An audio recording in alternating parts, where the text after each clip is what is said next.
అయిపోతుంది అంటున్నారు.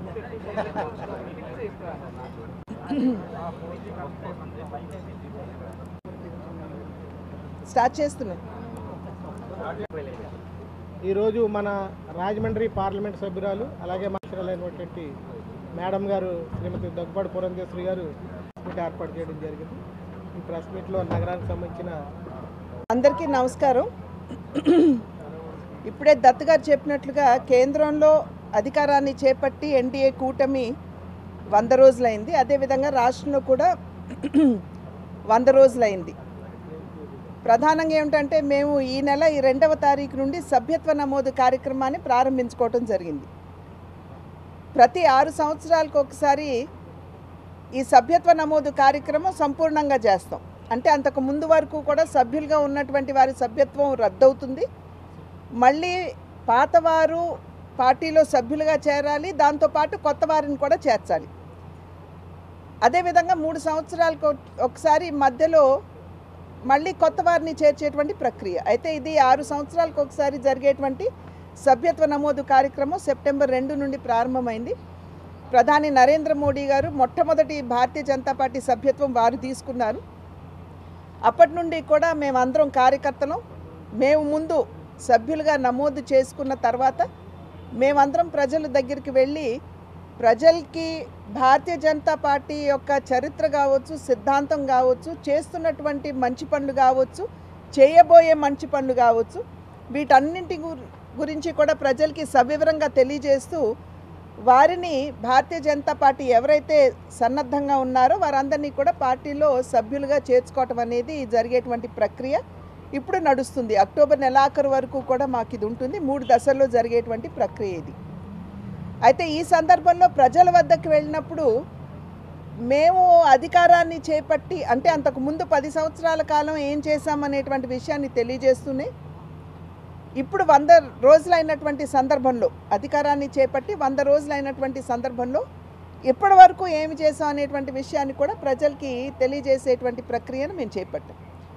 దానిలో భాగంగా మీ మాధ్యమంగా మరింత విస్తృతంగా ప్రజల్లోకి వెళ్ళేటువంటి అవకాశం ఉంటుంది కాబట్టి మీ మాధ్యమంగా కూడా ప్రజల్ని చేరుకోవాలి అనేటువంటి ఆలోచన. భారతీయ జనతా పార్టీ ఈ యొక్క 100 రోజులు కనుక చూసినట్లయితే సంక్షేమానికి, దేశాభివృద్ధికి, అదేవిధంగా మధ్యతరగతి వారి మీద ప్రత్యేకమైనటువంటి దృష్టి కేంద్రీకరించి అనేక కార్యక్రమాలను చేపట్టేటువంటి ప్రక్రియని ప్రారంభించింది. ఇవాళ నరేంద్ర మోడీ గారు ప్రధాని అయిన తర్వాత 11వ అతిపెద్ద ఆర్థిక శక్తిగా ఉన్నటువంటి భారతదేశం ఇవాళ 5వ స్థానానికి వచ్చింది. సంకల్పం ఏమిటంటే రాబోయే 5 సంవత్సరాల కాలంలో 3వ స్థానానికి చేరాలనేది సంకల్పం. అయితే ఈ సంకల్పాన్ని, ఈ కళ ఏదైతే ఉందో దాన్ని నిజం చేయాలి అని అంటే దానికి తీసుకోవాల్సినటువంటి కార్యాచరణ మీద కనుక దృష్టి పెట్టినట్లయితే ప్రధానంగా మౌలిక సదుపాయాలు ఏవైతే ఉన్నాయో, ఒక దేశాభివృద్ధికి మౌలిక సదుపాయాలు అనేవి చాలా చాలా అవసరం. మౌలిక సదుపాయాలంటే రోడ్లు కావచ్చు, అదేవిధంగా ఎయిర్పోర్ట్లు కావచ్చు, పోర్ట్లు కావచ్చు, రైల్ కనెక్టివిటీ కావచ్చు, ఫ్లైట్ కనెక్షన్స్ కావచ్చు, ఇవన్నీ కూడా ఈ మౌలిక, అదేవిధంగా విద్యుత్తు, ఇవన్నీ కూడా మౌలిక సదుపాయాల్లో అంతర్భాగం. కనుక ఆ రకంగా కనుక మనం చూసుకున్నట్లయితే ఈ 100 రోజుల్లో కూడా 3 లక్షల కోట్ల రూపాయలు ఈ మౌలిక సదుపాయాల కోసం కేంద్ర ప్రభుత్వం కేటాయించడం జరిగింది. దానిలో భాగంగా ప్రధానమంత్రి గ్రామ్ సడక్ యోజన అటల్ బిహారీ వాజ్పేయి గారు ప్రారంభించారు. దేశంలో ఉన్నటువంటి గ్రామాలన్నింటినీ కూడా అనుసంధించాలి. ప్రత్యేకించి వ్యవసాయం అనేది మన గ్రామాల్లో జరుగుతుంది కాబట్టి రైతులకు కూడా ఇది అనువుగా ఉంటుంది అనేటువంటి ఆలోచనతోటి వారు ఆనాడు ప్రారంభించారు. దానికి ఈరోజు మళ్ళీ మధ్యలో ఒకంత అది కాస్త మందగించినప్పటికీ మళ్ళీ ఇప్పుడు ప్రధానమంత్రి gram Sadak Yojana 4th stage 4వ దశని ఇప్పుడు ప్రధాని గారు తీసుకుని 62,500 కిలోమీటర్ల రోడ్ల నిర్మాణం చేస్తూ 25,000 గ్రామాలు ఏవైతే ఇంకా కాస్త రోడ్లు సరిగ్గా లేవు, ఇంకా కొంచెం అనుసంధానానికి నోచుకోలేదు అనేటువంటి భావన ఎక్కడైతే ఉందో ఆ గ్రామాలన్నింటినీ కూడా అనుసంధించేటువంటి కార్యక్రమం ఇవాళ నరేంద్ర మోడీ గారి ప్రభుత్వం చేపట్టింది. అదేవిధంగా 50,600 కోట్ల రూపాయలని కేటాయించి నేషనల్ హైవేస్ కూడా, మధ్యలో నేషనల్ హైవేస్ చాలా ఎక్కువగా నిర్మాణం జరుగుతుంది. ఇంతకుముందు 2014 సంవత్సరానికి ముందు కనుక మీరు చూసినట్లయితే రోజుకి 13 కిలోమీటర్ల రోడ్ల నిర్మాణం జరిగేది. కానీ నరేంద్ర మోడీ గారు ప్రధాని అయిన తర్వాత గడ్కరీ గారికి ఎప్పుడైతే బాధ్యతలు ఇచ్చారో రోజుకి ఇవాళ 28 నుండి 30 కిలోమీటర్ల రోడ్ల నిర్మాణం ఇవాళ దేశంలో జరుగుతుంది. అంటే ఎంత ఫాస్ట్గా, ఎంత త్వరితగతిన ఈ రోడ్ల నిర్మాణం జరుగుతుందో మనం అందరం కూడా గమనించాలి.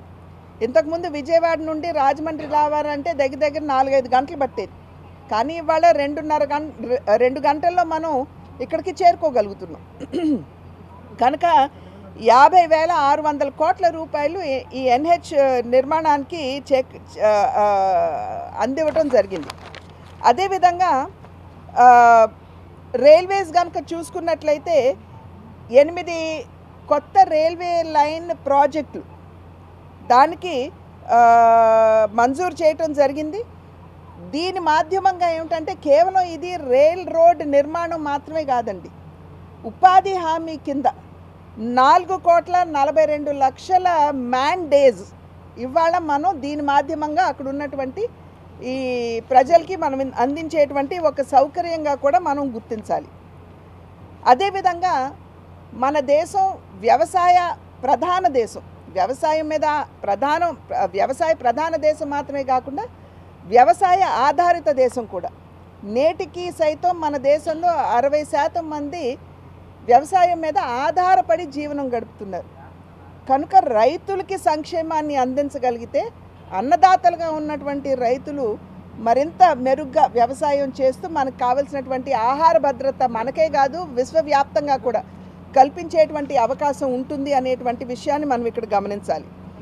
ఇంతకుముందు వ్యవసాయానికి అయ్యేటువంటి పెట్టుబడి రైతులు పెట్టుకోలేనటువంటి సందర్భంలో ఎందరో ఆత్మహత్యలు చేసుకునేవారు.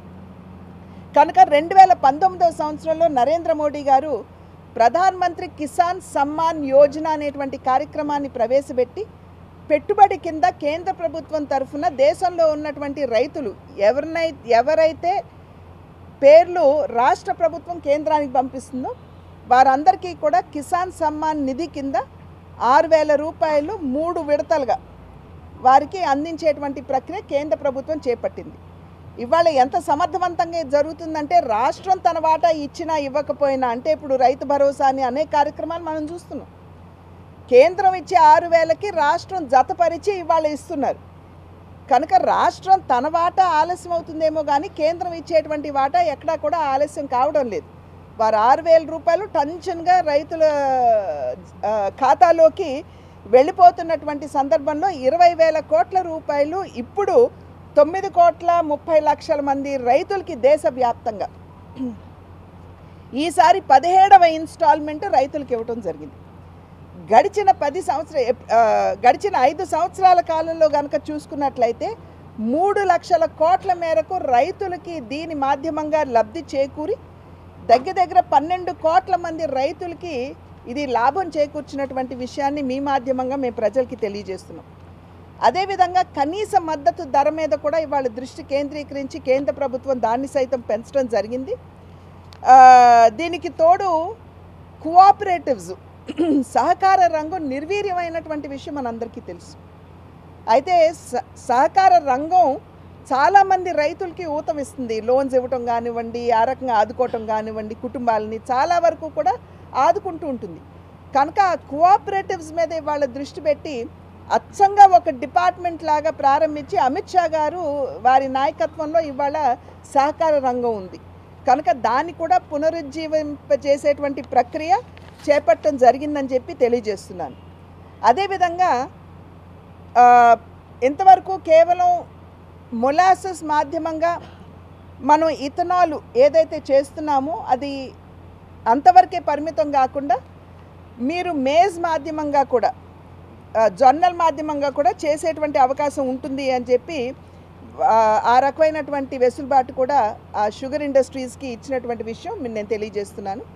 అదేవిధంగా ఉల్లిపాయలు ఎక్స్పోర్ట్, చాలా వరకు ఉల్లిపాయలు ఎక్స్పోర్ట్ జరుగుతుంది కాబట్టి డ్యూటీ ఏదైతే ఉందో, ఎక్స్పోర్ట్ డ్యూటీ ఏదైతే ఉందో ఉల్లిపాయల మీద చాలా ఎక్కువగా ఉంది, 40% ఉన్నది అని చెప్పి నిర్మలా సీతారామన్ గారి దృష్టికి తీసుకువెళ్ళినప్పుడు ఆ 40% ఎక్స్పోర్ట్ డ్యూటీని ఇవాళ 20%కి తగ్గించి రైతులకి మేలు చేకూరే విధంగా నిర్ణయం చేయటం జరిగింది. అదేవిధంగా వంట నూనె, ప్రధానంగా పామ్ ఆయిల్, ఇక్కడ ప్రత్యేకించి రాజమండ్రిలో మనందరికీ తెలుసు చాలా విస్తృతంగా ఇక్కడ పామ్ కల్టివేషన్ జరుగుతుంది. ఆ నేపథ్యంలో వారందరూ కూడా వారు నాకు ఇచ్చినటువంటి రిప్రజెంటేషన్ని నిర్మలా సీతారామన్ గారి దృష్టికి, అదేవిధంగా పీయూష్ గోయల్ గారి దృష్టికి కూడా తీసుకువెళ్ళటం జరిగింది. ఇవాళ కేంద్ర ప్రభుత్వం తీసుకున్నటువంటి నిర్ణయం క్రూడ్ పామ్ ఆయిల్ ఏదైతే ఉందో, పామ్ ఆయిల్ కావచ్చు, సన్ఫ్లవర్ ఆయిల్ కావచ్చు, అదేవిధంగా సోయాబీన్ నూనె కావచ్చు, వీటి మీద ఏదైతే ఇంతకు ముందు దిగుమతి కేవలం 12%గా ఉండేదో డ్యూటీ, దాన్ని 32%కి పెంచినటువంటి విషయాన్ని మీ మాధ్యమంగా ఇక్కడ ఉన్నటువంటి పామ్ ఆయిల్ రైతులకు కూడా నేను తెలియజేస్తున్నటువంటి విషయం. అదేవిధంగా ఇన్ఫ్రాస్ట్రక్చర్ ఫండ్ అగ్రికల్చర్కి, సాధారణంగా రైతులు ఇక్కడ మనకి హార్టికల్చర్ కూడా ఉంటుందండి, హార్టికల్చర్ కావచ్చు లేకపోతే ఇతరత్రా వచ్చేటువంటి వ్యవసాయోత్పత్తులు కావచ్చు, మార్కెట్ చేరేలోపు 30-40% అవి పాడైపోతున్నాయనేటువంటి విషయాన్ని గమనించి దానికి కూడా ఒక ప్రత్యేకమైనటువంటి ఫండ్ని కేంద్ర ప్రభుత్వం ఇవాళ కేటాయించినటువంటి విషయాన్ని మీ మాధ్యమంగా రైతులందరికీ కూడా తెలియజేసుకుంటున్నాను. సాధారణంగా ఏమిటంటే బడ్జెట్ వచ్చినప్పుడల్లా ధనికులకి ఏదో ట్యాక్స్ ఎగ్జెంప్షన్స్ దొరుకుతున్నాయి, లేదా కింద ఉన్నటువంటి దారిద్ర్య రేఖకు దిగువన ఉన్నటువంటి వారికి అనేక సంక్షేమ పథకాలు మీరు అందిస్తున్నారు, మధ్య వర్గీయులు ఎవరైతే ఉన్నారో మిడిల్ క్లాస్ మాకు ఎటువంటి రిలీఫ్ రావడం లేదు అని చెప్పి బాధపడుతున్నటువంటి సందర్భంలో వారి ఆందోళనని గుర్తించి కేంద్ర ప్రభుత్వం ఇవాళ ట్యాక్స్ ఎగ్జెంప్షన్ ఏదైతే ఉందో 7 లక్షల రూపాయల వరకు పెంచడం జరిగింది. ఇంతవరకు కూడా 5 లక్షలు ఉండేది, ఇప్పుడు 7 లక్షలకి ట్యాక్స్ ఎగ్జెంప్షన్ అనేది వారికి ఇవ్వడం జరిగింది. స్టాండర్డ్ డిడక్షన్ ఏదైతే ఉందో అది 75,000, అదేవిధంగా ఫ్యామిలీ పెన్షన్ మీద 25,000 వరకు కూడా ఫ్యామిలీ పెన్షన్ మీద ఇవాళ ట్యాక్స్ ఎగ్జెంప్షన్ ఇచ్చారు.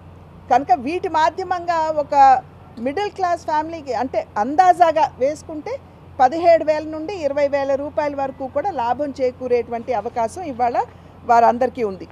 అదేవిధంగా యూనిఫైడ్ పెన్షన్ స్కీమ్ని తీసుకొచ్చింది కేంద్ర ప్రభుత్వం.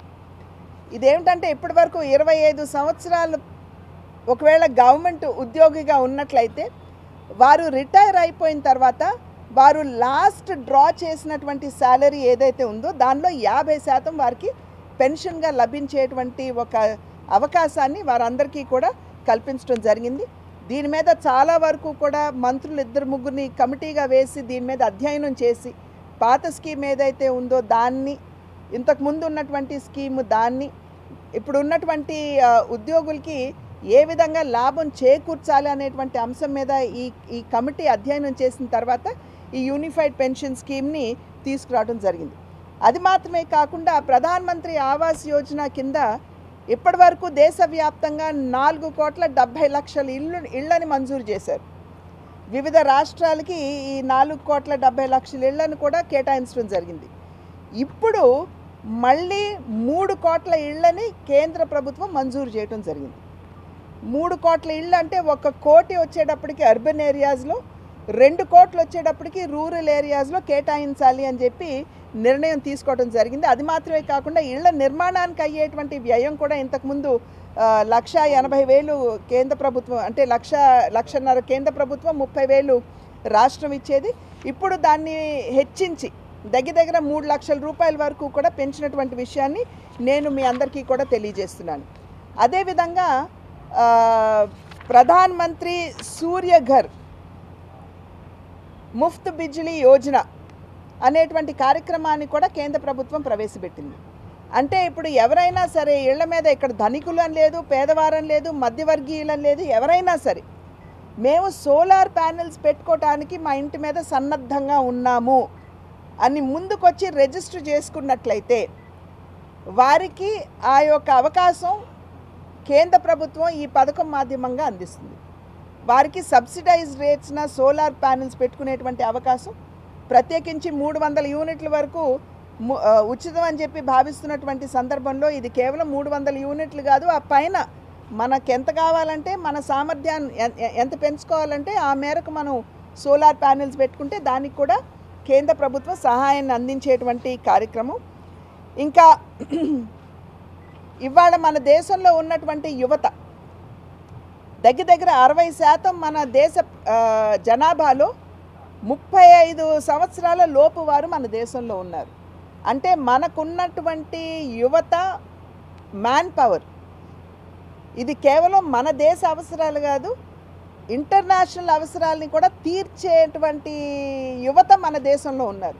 కాకపోతే వారికి స్కిల్ ట్రైనింగ్ ఇవ్వాలి. కనుక దాని మీద ప్రత్యేకమైనటువంటి దృష్టి పెట్టి ఒక సెన్సస్ ఏ రంగాల్లో ఏ మేరకు మనకి ఆ స్కిల్ కావాలి అనేటువంటి అంశాన్ని జాతీయంగా కావచ్చు అంతర్జాతీయంగా కావచ్చు ఇవాల్యుయేట్ చేసుకుంటా స్కిల్ ట్రైనింగ్ ఇవ్వాలి అనేటువంటి ఆలోచనతోటి ఇవాళ ఎంప్లాయ్మెంట్ అండ్ స్కిల్ డెవలప్మెంట్ కింద దగ్గర 40 మిలియన్లు యువతని తయారు చేయాలి అనేటువంటి లక్ష్యం కేంద్ర ప్రభుత్వం పెట్టుకున్నది అని చెప్పి, అంటే 4 కోట్ల మంది యువతకి స్కిల్ ట్రైనింగ్ ఇవ్వాలి అనేటువంటి లక్ష్యాన్ని కేంద్ర ప్రభుత్వం పెట్టుకున్నదని చెప్పి నేను తెలియజేస్తున్నాను. అదేవిధంగా ముద్రా యోజన కింద కూడా ఇంతవరకు 10 లక్షల రూపాయలు కొలాటరల్ ఫ్రీ లోన్ ఇచ్చేవారు. ఇప్పుడు ఆ 10 లక్షల రూపాయలని 20 లక్షల రూపాయలకి పెంచడం జరిగింది అని చెప్పి కూడా నేను తెలియజేస్తున్నాను.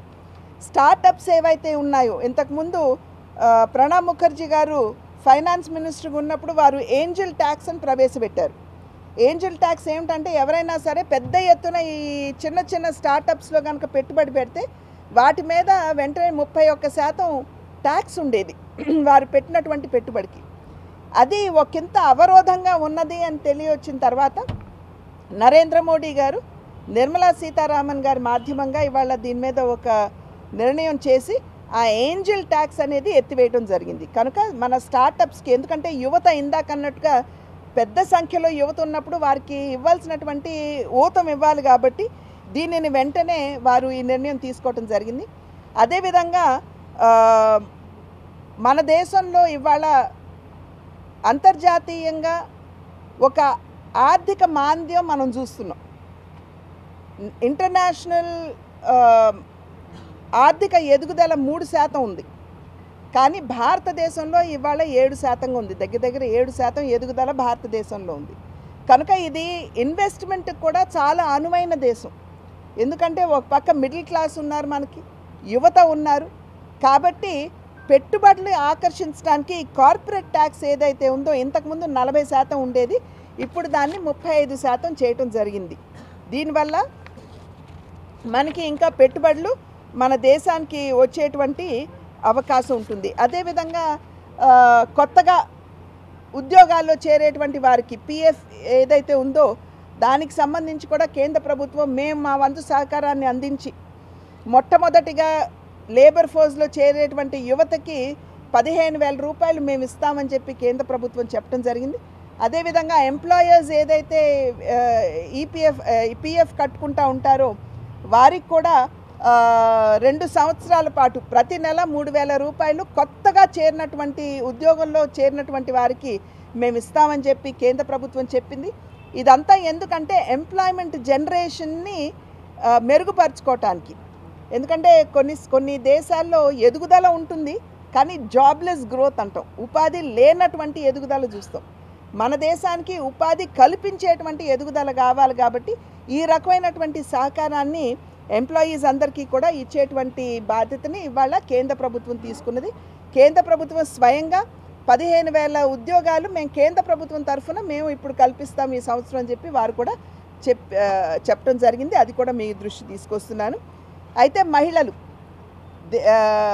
మన రాష్ట్ర జనాభాలో 50% మహిళలు ఉన్నారు, దేశంలో ఉన్నారు. మన రాష్ట్రంలో కూడా దగ్గర 48 చిల్లర మహిళలు మన రాష్ట్రంలో ఉన్నారు. కనుక ఇదొక అద్భుతమైనటువంటి శక్తి. వీరిని ఒక నిశ్శబ్ద విప్లవంగా మారుస్తూ సెల్ఫ్ హెల్ప్ గ్రూప్స్గా మనం తయారు చేసుకున్నాం.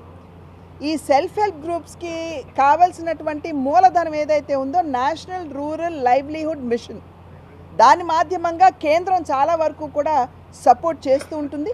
దేశవ్యాప్తంగా ఇవాళ 90 లక్షల సెల్ఫ్ హెల్ప్ గ్రూప్స్ ఉంటే దగ్గర 10 నుండి 11 కోట్ల మంది మహిళలు ఈ సెల్ఫ్ హెల్ప్ గ్రూప్స్లో దేశవ్యాప్తంగా కూడా వారు సభ్యులై ఉన్నారు. అయితే వారందరినీ కేవలం సెల్ఫ్ హెల్ప్ గ్రూప్స్కి పరిమితం చేస్తూ, అంటే ఇంతకుముందు 2 లక్షల రూపాయలు వారికి లోన్ ఇస్తే ఒక గ్రూప్కి ఒక్కొక్క మహిళ 10 మంది ఉన్నట్లయితే 20,000 రూపాయలు ఒక్కొక్క మహిళకు వచ్చేది.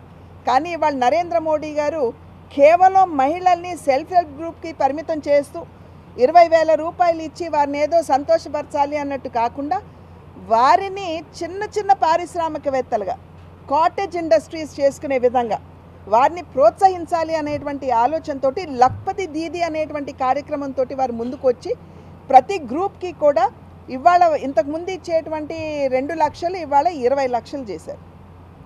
అంటే ఒక్కొక్క మహిళకి ఇవాళ 2 లక్షల రూపాయలు వారికి వచ్చేటువంటి అవకాశం ఉంది. ఈ 2 లక్షల రూపాయలు మహిళ ఎక్కడైనా ఇన్వెస్ట్ చేసుకుని లేదంటే చిన్న కుటీర పరిశ్రమలు, పచ్చళ్ళు చేయటం, అప్పడాలు ఇటువంటివి చేసుకుంటూ వారి కుటుంబాన్ని వారు పోషించుకునే విధంగా.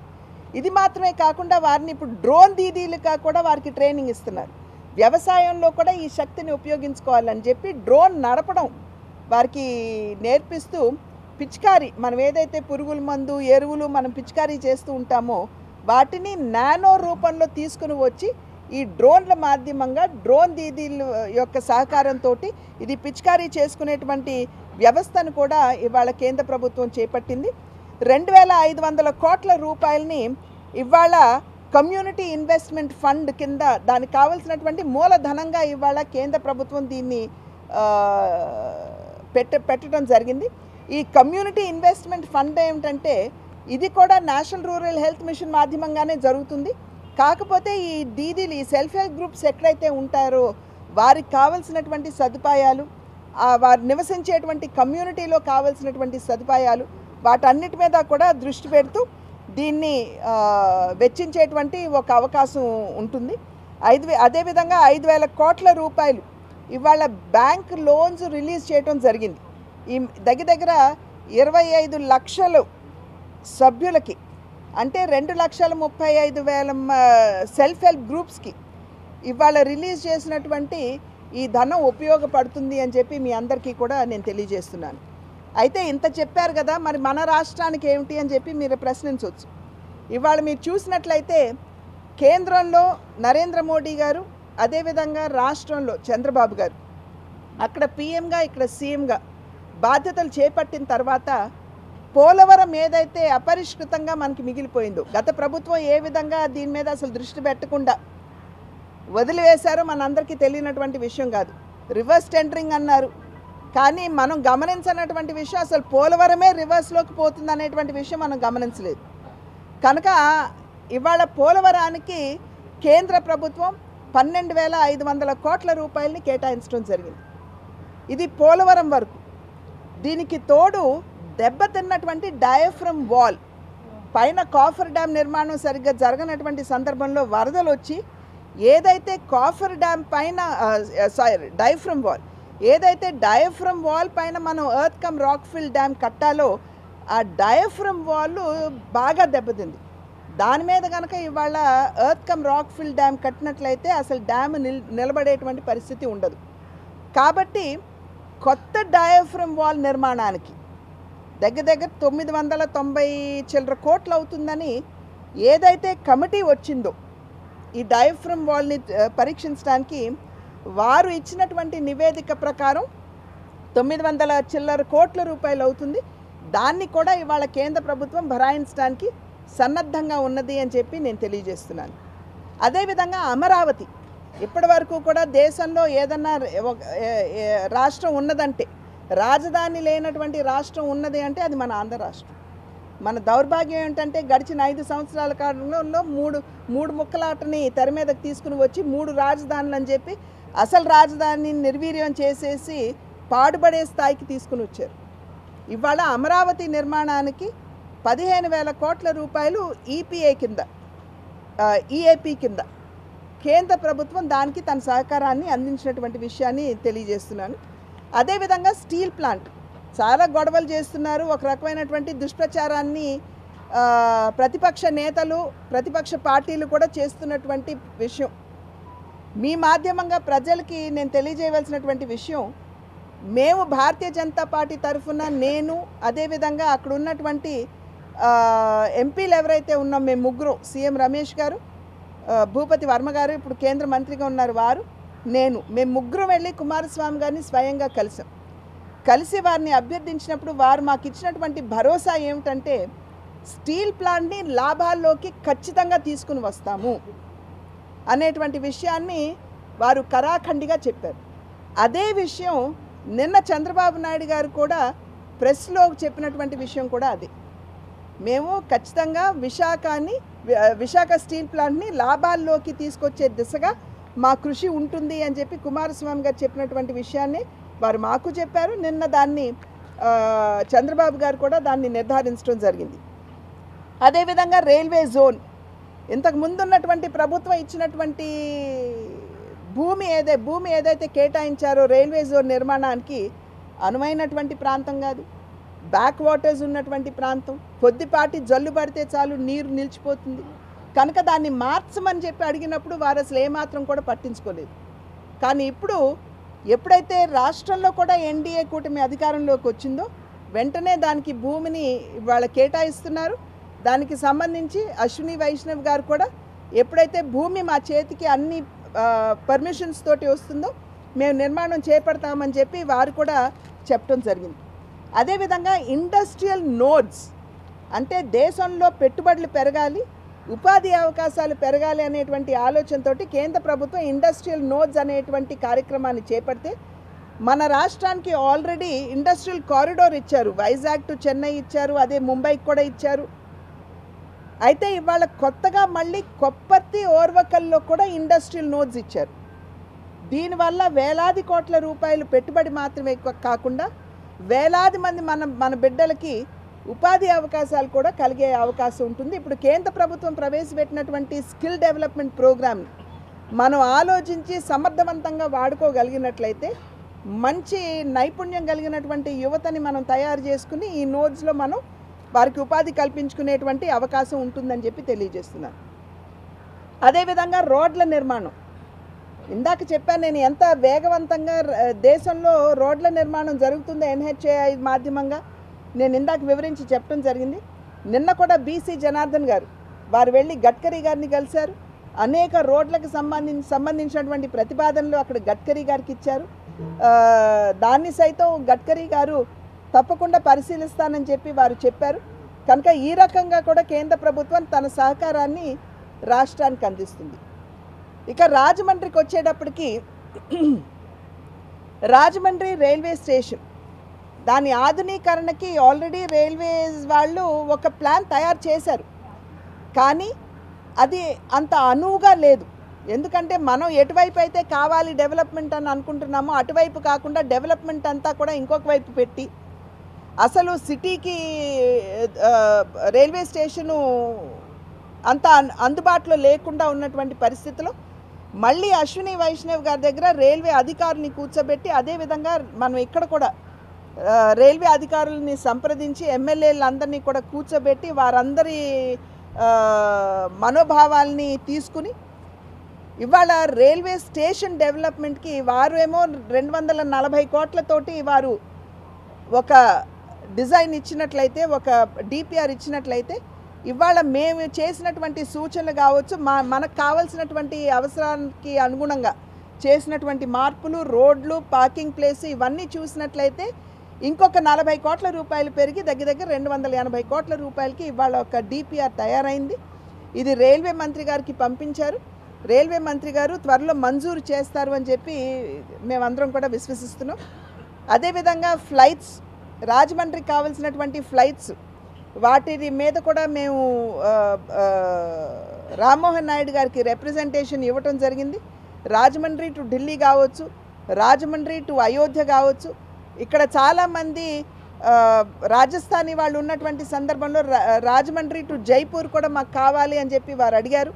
అది కూడా ప్రతిపాదన మేము ఆల్రెడీ అక్కడ రామ్మోహన్ నాయుడు గారికి ఇచ్చాము. వారు ఇప్పుడున్నటువంటి పరిస్థితుల్లో, ఎందుకంటే స్పైస్ జెట్ కొంచెం నెమ్మదైపోయింది, మందగతిన ఉన్నది. ఇంకా మీకు తెలుసు మిగిలిన ఎయిర్లైన్స్ ఏవి కూడా ఆకాశ లాంటివి మనం అనుకున్న స్థాయిలో they did not take off. కనుక ఇండిగో వారితో సంప్రదిస్తూ నెమ్మదిగా ఎట్లా ఫ్లైట్లు పెంచుకుంటూ వెళ్ళొచ్చు దాని మీద దృష్టి పెడతామని చెప్పారు. మొన్న వచ్చినటువంటి సందర్భంలో కూడా కొత్తగా నిర్మాణం అవుతున్నటువంటి ఎయిర్పోర్ట్ వసతి ఏదైతే ఉందో దాన్ని కూడా సందర్శించడం జరిగింది. డెడ్ లైన్ ఇచ్చాం. ఇవాళ సాధారణంగా ఒకరికి కాంట్రాక్ట్ ఇచ్చామంటే వారు ఎల్లకాలం చేస్తూనే ఉంటారు. అట్లా కాకుండా ఇవాళ వారికి డెడ్ లైన్ ఇవ్వటం జరిగింది. డెడ్ లైన్ ఇచ్చి ఆ డెడ్ లైన్ లోపు వారు ఈ నిర్మాణం కంప్లీట్ చేయాలి అని చెప్పి వారికి ఇవ్వటం జరిగింది. సో త్వరలో ఆ కొత్త టెర్మినల్ కూడా మనం ఓపెన్ చేసుకునేటువంటి అవకాశం ఉంటుంది.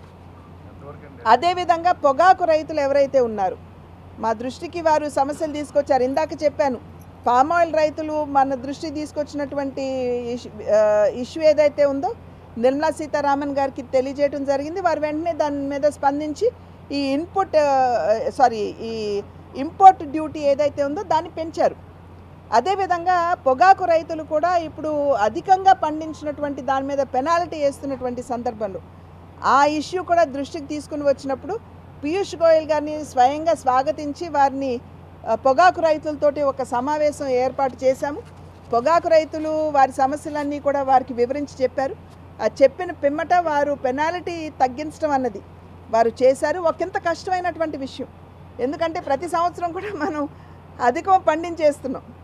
రైతులు కూడా విజ్ఞప్తి చేస్తున్నాను మీ మాధ్యమంగా, కేంద్ర ప్రభుత్వం సానుకూలంగా స్పందిస్తుంది అనేటువంటి భావనతోటి మనం ఎక్కువగా వేయటం కాకుండా టొబాకో బోర్డు ఎప్పటికప్పుడు ఈ ప్లాట్ఫామ్స్ దగ్గర ఉన్నటువంటి రైతులకి తెలియజేస్తుంది, ఇంత పరిధిలో మీరు పొగాకు పండించండి, ఇది అధికంగా పండించవద్దు అని. ఎందుకంటే ప్రతిసారి మనం అధికంగా పండించి మళ్ళీ పెనాల్టీ వేవర్ అని వారి దగ్గరికి వెళ్ళి వారు మళ్ళీ మమ్మల్ని ప్రశ్నించి ఆ రకంగా కాకుండా వారు ఏ విధంగా వారి బాధ్యతను నిర్వర్తిస్తున్నారో మనం కూడా బాధ్యతాయుతంగా ఉందాము అని చెప్పి మీ మాధ్యమంగా వారికి విజ్ఞప్తి చేస్తూ, ఇవన్నీ కూడా రాజమండ్రి డెవలప్ అయితే, అంటే నా పార్లమెంట్ కాబట్టి నేను చెప్తున్నాను, అదేవిధంగా ప్రతి జిల్లా డెవలప్ అయితే రాష్ట్రం డెవలప్ అవుతుంది. రాష్ట్రం డెవలప్ అయితే ప్రతి రాష్ట్రం డెవలప్ అయితే వికసిత్ భారత్ అనేటువంటి ఒక కళ 2047వ సంవత్సరానికి దాన్ని సాకారం చేసుకున్న వారం అవుతాం. కనుక ఎన్నికల్లో చెప్పాం, అటు కేంద్రంలో ఇటు రాష్ట్రంలో ఈ రెండు చోట్ల కనుక ఎన్డీఏ ప్రభుత్వం ఉన్నట్లయితే, డబుల్ ఇంజిన్ సర్కార్ అనేది ఉన్నట్లయితే మనం వేగవంతంగా మన రాష్ట్రాన్ని డబుల్ ఇంజిన్ సర్కార్ అని అన్నారు, నేనేం ట్రిపుల్ ఇంజిన్ సర్కార్ అన్నా, ఎందుకంటే పార్లమెంటు, రాష్ట్రం అండ్ దేశం. కనుక ఆ రకంగా ప్రజలు ఆశీర్వదించినటువంటి సందర్భంలో అనూహ్యమైనటువంటి విజయాన్ని అందించారు. 93% స్ట్రైక్ రేటు, 57% ఓట్ శాతం. ఇది చిన్న విజయం కాదు. కానీ ఈ విజయం కేవలం ఈ ఫలితం అన్నది కేవలం జయాపజయాలతో ముడిపడినటువంటి అంశం కాదు, ప్రజల యొక్క ఆకాంక్షలతో ముడిపడినటువంటి అంశంగా ఈ రెండు ప్రభుత్వాలు గుర్తించి తగు విధంగా ముందుకు వెళ్తాయి అని చెప్పి మీ మాధ్యమంగా ప్రజలందరికీ కూడా తెలియజేస్తాను. పార్లమెంట్లో ప్రతిపాదన పెట్టానండి, పార్లమెంట్ మాధ్యమంగా హెరిటేజ్ సిటీగా గుర్తించాలి అని. ఆదికవి నన్నయ్య గారు అసలు భారతాన్ని ఆంధ్రీకరించింది ఇక్కడే, అది చెప్పడం జరిగింది. అది మాత్రమే కాకుండా రాబోయే పుష్కరాలని కూడా దృష్టిలో పెట్టుకుని ఆల్రెడీ కమిషనర్ గారితో, కలెక్టర్ గారితో, ఎమ్మెల్యేలు అందరం కూర్చుని ఒక రకంగా దీని మీద చర్చ అనేది జరిగింది. అయితే ఈ ప్లాన్స్ అన్నీ కూడా అవి ఫైనల్ షేప్కి రావాలి. వచ్చిన వెంటనే నెమ్మదిగా పనులు ప్రారంభిస్తాం. దానిలో భాగంగానే ఆ పుష్కరాల్ని దృష్టిలో పెట్టుకునే రైల్వే స్టేషన్ కూడా ఏదైతే ఇంతకుముందు అధికారులు ఇచ్చారో అది మనకి ఏమాత్రం అంత అనువుగా లేదు. కనుక పుష్కరాల్ని దృష్టిలో పెట్టుకుని నేషనల్ హైవే కావచ్చు, రైల్వే స్టేషన్ కావచ్చు, ఎయిర్పోర్ట్ కావచ్చు, అన్నీ చేరువుగా ఉండాలి అనేటువంటి ఆలోచనతో మార్పులు చేర్పులు చేయటం జరిగింది. అది అశ్విని వైష్ణవ్ గారు ఇవాళ రేపట్లో యాక్సెప్ట్ చేస్తారు, ఎందుకంటే నేను కూడా వారితో స్వయంగా మాట్లాడాను. ఈస్ట్ వైపు అండి, కాకుండా వెనక, ఎందుకంటే సిటీకి దగ్గర ఉంటుంది. నేషనల్ హైవే అంటే బస్ స్టేషను, రైల్వే స్టేషన్ అన్ని దగ్గర.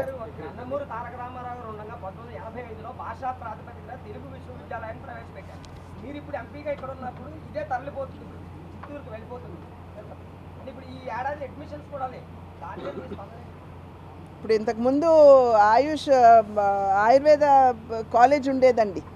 దాంట్లో అడ్మిషన్స్ లేకపోతే నేనే వారిని తీసుకుని వెళ్ళి అక్కడ మంత్రి గారితో మాట్లాడించి వారికి స్టాఫ్ లేరు అని చెప్పి పర్మిషన్ ఇవ్వలేదు. కనుక వారిని తీసుకుని వెళ్ళి మంత్రి గారికి కల్పించి వారి గవర్నమెంట్ మాధ్యమంగా భరోసా ఇప్పించి ఇవాళ అక్కడ కూడా మనకి అడ్మిషన్స్ జరుగుతున్నాయి. ఈ యొక్క మీరు అనే తెలుగు సాహిత్య ఇదేదైతే ఉందో అది డెఫినెట్గా నేను ముఖ్యమంత్రి గారి దృష్టికి ఆల్రెడీ తీసుకుని వెళ్ళాను. సార్ ఓకే సరేనండి, సరే ముఖ్యమంత్రి గారి దృష్టి తీసుకుని వెళ్ళటం జరిగింది. వారు కూడా దృష్టి కేంద్రీకరిస్తానని చెప్పి వారు తెలియజేయటం జరిగింది. ఇంకొక విషయం ఏంటంటే మన గౌతమి లైబ్రరీ ఏదైతే ఉందో చాలా కొంచెం బాధాకరమైనటువంటి సిచ్యువేషన్. అక్కడ చూసినట్లయితే దగ్గర 100 మంది బీసీ స్టూడెంట్స్ అక్కడ స్టడీ సెంటర్కి అని చెప్పి వస్తారు, కానీ సరి అయినటువంటి వస్తువులు లేవు. వారి పాపం బయట ఇక్కడ అక్కడ ఉండవలసినటువంటి పరిస్థితి. కనుక దాని మీద కూడా ఇవాళ ప్లాన్స్ రెడీ చేస్తున్నాం. రెడీ చేసి ఒక కనీసం అట్లీస్ట్ ఒక 100 మంది అనేది ఆలోచన. మనకున్నటువంటి ఫండ్స్ ఎలా ఫీజిబుల్ అవుతుందో చూసి గౌతమి లైబ్రరీని కూడా అప్గ్రేడ్ చేస్తూ అక్కడ స్టడీ సెంటర్కి వచ్చేటువంటి బీసీ విద్యార్థులకు కూడా మంచి వస్తువులు కల్పించాలనేటువంటి ఆలోచనతో మేము ముందుకు వెళ్తున్నాం. అది కూడా మీకు తెలియజేస్తున్నాం. ఏంటండి?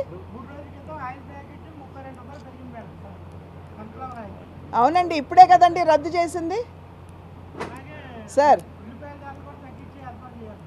ఉల్లిపాయల ధర తగ్గించడానికేనండి. ఇప్పుడు ఎగుమతి అంటే ఇప్పుడు వెంటనే మనం ఇంక్రీజ్ చేయాలి. ఇంక్రీజ్ చేస్తే ఇప్పుడు మనకు వచ్చేటువంటి అధిక ఉత్పత్తి ఏదైతే ఉందో అది దెబ్బతింటుంది. కనుక సమతుల్యం పాటించుకుంటూ ఎప్పటికప్పుడు పీయూష్ గోయల్ గారు commerce ministry, finance ministry, agriculture ministry ఈ 3 మినిస్ట్రీస్ కలిపి ఒక కమిటీ వేస్తారండి. సెంట్రల్లో నిత్యావసర ధరలు నిర్ధారించుకోవటానికి వేస్తారు. కనుక ఎప్పటికప్పుడు సమీక్షించుకుని దాని మీద వారు నిర్ణయం తీసుకుంటారు. ఆయిల్ అంటారా, ఇప్పుడే కదండి తగ్గించింది.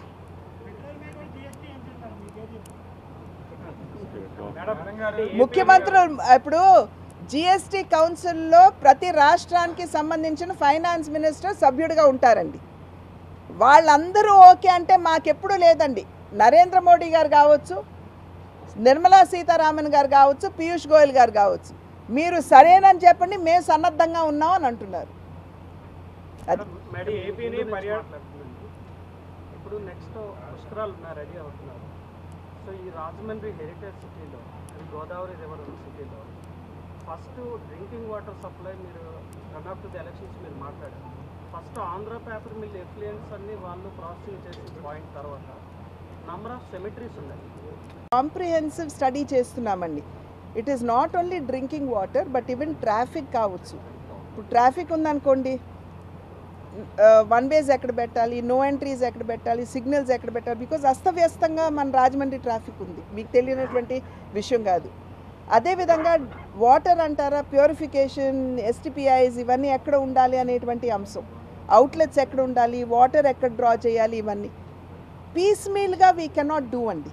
సో అందుకని ఒక కాంప్రిహెన్సివ్ స్టడీ చేయడానికి ఒక 2 months టైం అడిగారు. ఆ 2 months టైంలో మనకి ఏదైతే కాంప్రిహెన్సివ్ స్టడీ వస్తుందో దాన్ని ఆధారం చేసుకుని ఎక్కడ ఏ రకమైనటువంటి కార్యాచరణతో ముందుకు వెళ్ళాలో దాని మీద డిసిషన్ తీసుకుంటాం.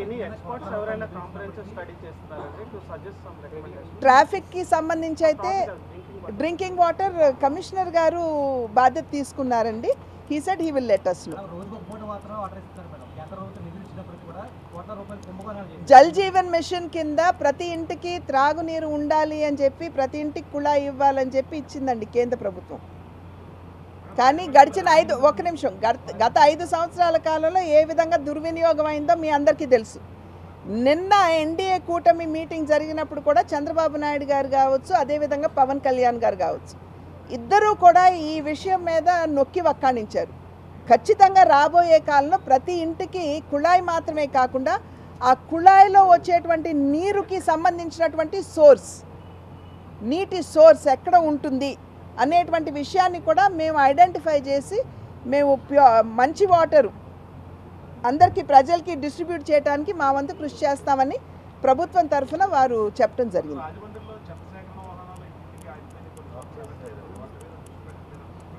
అవునండి, ఈవెన్ గార్బేజ్ డిస్పోజల్ కూడా సైంటిఫిక్గా చేయాలనేటువంటి భావన. ఎందుకంటే ఇవాళ వచ్చేటువంటి చెత్త నుండి గ్రీన్ కోల్ కూడా తయారు చేసుకునేటువంటి అవకాశం ఉంది. నేను కాంప్రిహెన్సివ్ స్టడీ అని ఏదైతే అన్నానో, అంటే కూలంకుషంగా అన్ని అంశాలు పరిశీలించడం, దానిలో భాగంగా ఈ గార్బేజ్ డిస్పోజల్ కూడా. ఎందుకంటే చాలా వరకు మనకి గార్బేజ్ పాయింట్స్ లేవు, ఈ డంప్ యార్డ్ పాయింట్స్ లేవు, రోడ్ల మీదే పడేసుకునేటువంటి పరిస్థితి ఉంది, ఉన్నటువంటి వాహనాలని కూడా ఆపేసినటువంటి పరిస్థితి ఉంది.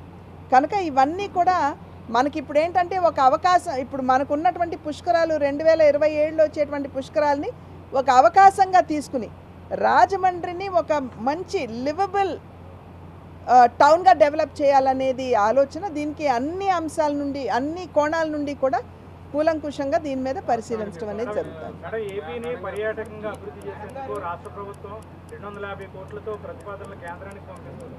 మీరు కూడా దానికి నిధులు తీసుకురావడానికి తప్పకుండా అండి. ముందు ప్రత్యేకించి రాష్ట్రం కన్నా నాకు రాజమండ్రిని నేను డెవలప్ చేసుకోవచ్చు కదా.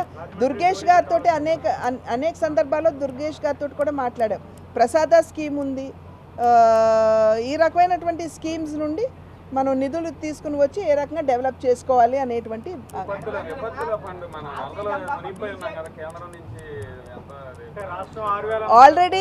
ఆల్రెడీ కేంద్రం విపత్తులు ఎన్డీఆర్ఎఫ్ ఫండ్ అనేది ఉంటుందండి. దాని నుండి ఎస్డీఆర్ఎఫ్ ఫండ్ ప్రతి రాష్ట్రానికి ఇవ్వడం జరుగుతుంది. దౌర్భాగ్యం ఏమిటంటే కేంద్రం రాష్ట్రానికి ఇచ్చినటువంటి ఎస్డీఆర్ఎఫ్ ఫండ్స్ను కూడా గత ప్రభుత్వం దారి మళ్లించేసింది. నిన్న చంద్రబాబు నాయుడు గారు స్వయంగా చెప్పినటువంటి మాట, తీరా అక్కడ కూర్చుని ఎస్డీఆర్ఎఫ్ ఫండ్ కింద మనం రిలీఫ్ అందిద్దాం కదా ప్రజలకి అని అనుకుంటే, రైతులకు కావచ్చు ప్రజలకు కావచ్చు, అక్కడ ఎస్డీఆర్ఎఫ్ ఫండ్ లేదు. ఏమైందంటే గత ప్రభుత్వం దారి మళ్లించేసింది. కానీ ఇవాళ కేంద్ర ప్రభుత్వం ఎస్డీఆర్ఎఫ్ ఫండ్ కింద రాష్ట్రానికి సహకారాన్ని అందించింది. ఆల్రెడీ ఒక కమిటీ ఈ యొక్క ఫ్లడ్స్లో జరిగినటువంటి డ్యామేజ్ ఏదైతే ఉందో, ఇవాళ రాష్ట్ర ప్రభుత్వం ఒక మంచి ప్యాకేజ్ ఇచ్చింది. సంపూర్ణంగా మునిగిపోయినటువంటి గ్రౌండ్ లెవెల్ ఏదైతే ఉందో వారందరికీ కూడా 25,000, ఆ పైన ఉన్నటువంటి వారు కూడా ఇబ్బంది పడ్డారు కాబట్టి వారికి ఎటువంటి సౌకర్యం లేదు కాబట్టి వారికి కూడా 10,000 రూపాయలని, ఏవైతే మోటార్ సైకిల్స్ దెబ్బతిన్నాయో వాటన్నిటికీ కూడా 3,000 రూపాయలు రిపేర్లకి, తోపుడు బళ్ళు కోల్పోయినటువంటి వారందరికీ కూడా ఉచితంగానే తోపుడు బళ్ళు అందివ్వడం, అదేవిధంగా చేస్తున్నటువంటి వ్యాపారానికి అనుగుణంగా చిన్న వ్యాపారస్తులకైతే 25,000, 10,000 అనుకుంటాను, ఆ పైన 1,00,000 లోపు అయితే కనుక 25,000, ఆ పైన అయితే 50, ఇంకా ఆ పైన అయితే 1,50,000. ఈ రకంగా చిన్న వ్యాపారస్తులను కూడా ఆదుకునేటువంటి ప్యాకేజ్ ఇచ్చారు. అదేవిధంగా కోల్పోయినటువంటి పంటలకు కూడా, ఉద్యాన పంటలకు కూడా ఇవాళ వారికి రావాల్సినటువంటి ఇది పరిష్కారం అందించడం జరిగింది. కనుక అన్ని విధాలా కూడా ఇవాళ ఒక మంచి ప్యాకేజ్ తోటి రాష్ట్ర ప్రభుత్వం ఈ ఫ్లడ్ ఎఫెక్టెడ్ ఎవరైతే ఉన్నారో వారందరినీ కూడా ఆదుకుంటుంది. కేంద్రం నుండి బృందం వచ్చింది, బృందం ఆల్రెడీ పరిశీలించారు, వారి రిపోర్ట్ సబ్మిట్ చేసిన తర్వాత దానికి అనుగుణంగా పైనుండి కూడా మనకి ఈ రిలీఫ్ అందుతుంది. Thank you.